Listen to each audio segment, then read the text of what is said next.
This is Chirp by Kate Messner, Chapter 10. The chapter's title is The First Firefly of Summer. Before I start reading this chapter, I just want you to notice how the chapters are very intentionally titled.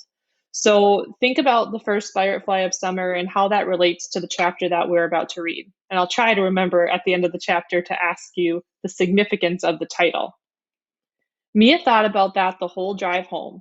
She and Dad had to stop for some errands, so by the time they walked through the door, Mom was already packing the cooler for their fireworks picnic.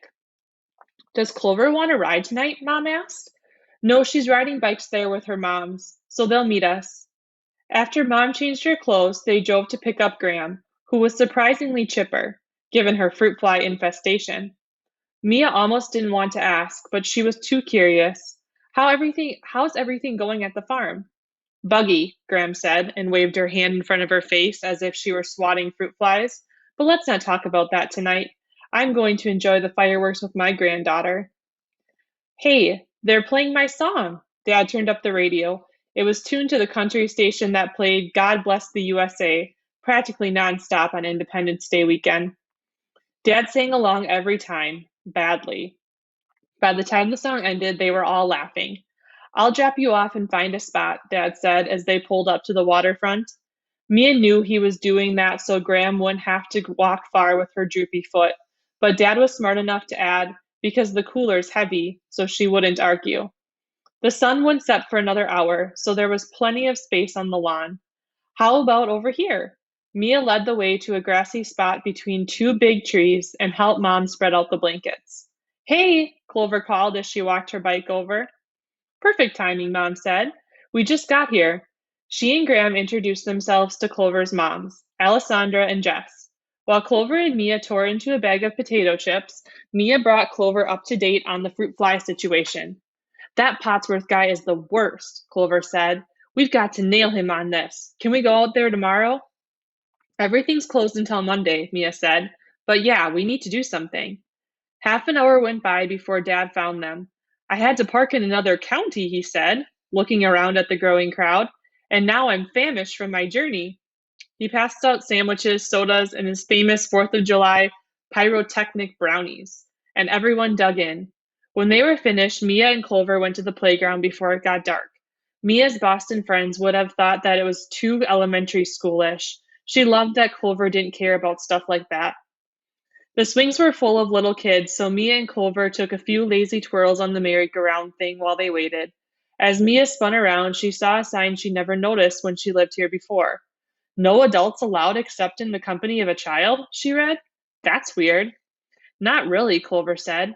Two swings had opened up, so they walked over. There are creepers all over the place. What do you mean? Mia asked. But her stomach twisted as she climbed on her swing. She was pretty sure she knew. Just jerks, Clover said. She pumped her legs, and Mia did too, until they were swinging side by side as high as they could. When we were visiting my grandmother in Florida last year, I was walking on the beach, just by myself because it was all cloudy and nobody else wanted to go out. And I walked farther than I was supposed to because I like picking up shells. She looked at Mia, who nodded. Shells were her favorite thing about the beach, too. I finally turned around when it started to rain a little, Clover said, sailing into the sky. And that's when I noticed there was nobody else on the beach, except one guy walking toward me. Mia's heart sped up and her arms felt all shaky. She would have jumped off the swing if Clover hadn't been in the middle of her story. When we were maybe 50 yards apart, the guy pulled his baggy swim trunks way off to the side so everybody could see that was under there, so I could see him. So I could see. That's so gross, Mia said. What did you do? It's not like I could turn around. The rain was picking up and I had to get back. Clover stopped pumping and slowed down. Mia did too, until they were just swaying a little. The setting sun had turned all peach pink and was just brushing the peaks of the Adirondack Mountains on the other side of the lake. So I just kept going, Clover swallowed hard. I got closer and closer, and he kept holding his shorts like that. I wanted to run, but I'd have to run right past him. And what if he grabbed me or something? Clover, that's so awful. Mia reached out and put a hand on her shoulder. I would have been terrified. I was. Clover took a deep breath and let it out. But then I figured that's exactly what that jerk wanted, to scare me. He was doing that messed up thing with his swimsuit because he wanted me to be afraid. And I don't know. I felt like I had to pretend I wasn't. Like maybe if he thought I wasn't scared, everything would be all right. Mia stared at her. So what did you do? When I was about to pass him, I looked right at his face. He was looking away then at the ocean, but I stared him in the face and said, "Hello," in this really loud voice. Clover, seriously? Mia couldn't imagine doing that. She probably would have turned around and kept running in the wrong direction forever. What did he do? He kind of freaked out, Clover said. He jumped and dropped his handful of shorts and did this quick nod, and then he walked away really fast. Clover bit her lip. I kept checking to make sure he didn't turn around, and then when he didn't and I was a ways down the beach, I ran home and told my moms what happened. Mia actually couldn't imagine doing that either. Her parents would flip if she'd wandered off on a deserted beach like that. Did you get in trouble for walking so far? Not really, Clover said. They were glad I said something and they called the police, but we went home the next day, so I don't know if they ever caught him. Wow. Mia watched as the sun sank into the mountains. Bet you never walked on the beach again after that. No, I still do when we visit. Clover squinted at the sun. It feels different though. Like, I don't know, like a shirt you used to love that has an ugly stain on it that won't come out. But I'm not going to let some creep take the beach away. Yeah, Mia thought about that as the sun disappeared and realized how much she'd lost this past year since her accident. She used to love the feel of the balance beam under her bare feet, and she missed her gymnastics friends so much when she stopped hanging out with them. It wasn't even fun to watch competitions on TV with her mom anymore. They used to love that, but it seemed too late to get any of those things back. We should go. Mia stood up from her swing. The fireworks will start soon. By the time they got back to the blanket, an Eagles tribute band was playing in the waterfront tent, and the adults were singing along to Hotel California. Clover's moms were really good singers, but didn't seem to mind that no one else was. Mia, I've been waiting for you to get back. Graham held up what looked like an empty jar, but then something glowed inside. You found a firefly! Mia hadn't seen a single one since they got back to Vermont, but Graham always seemed to find them. Do you know how bioluminescence works? Graham said, turning the jar. Mia did, but she said, how? And that made Graham light up too. It's a chemical reaction inside the firefly's body, Graham said. The fireflies control when they flash, and they do it for a bunch of reasons, most related to finding a mate.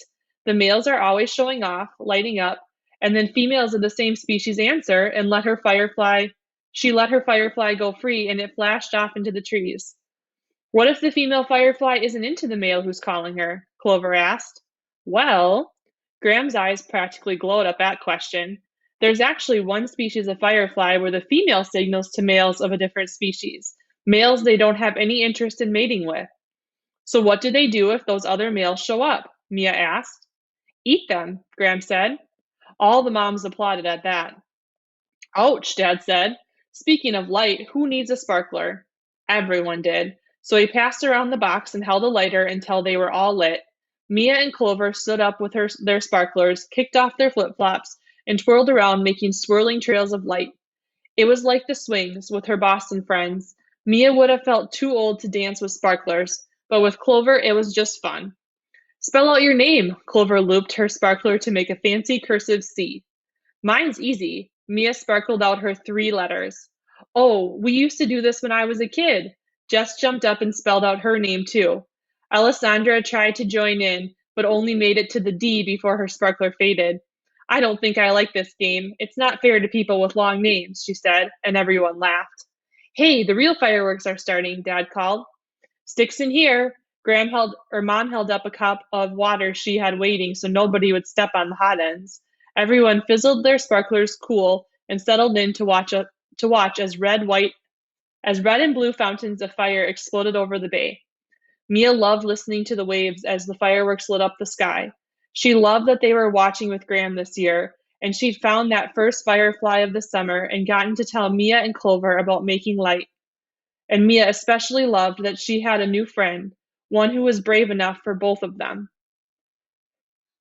So let's think back to, I told you I was going to come back and ask you the title of the chapter and why it was the title of the chapter.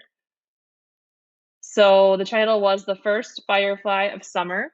So obviously Graham found that first firefly and gave it to Mia, but I'm wondering if there's something a little deeper to that, that Graham was able to explain how fireflies work and just kind of that idea of how fireflies use their light. And I think that it has, a little bit deeper to go with that. So make sure that you keep going on the Google Slides and that you answer the Google Slides question for today. And I look forward to reading your responses. Thanks for listening, everybody.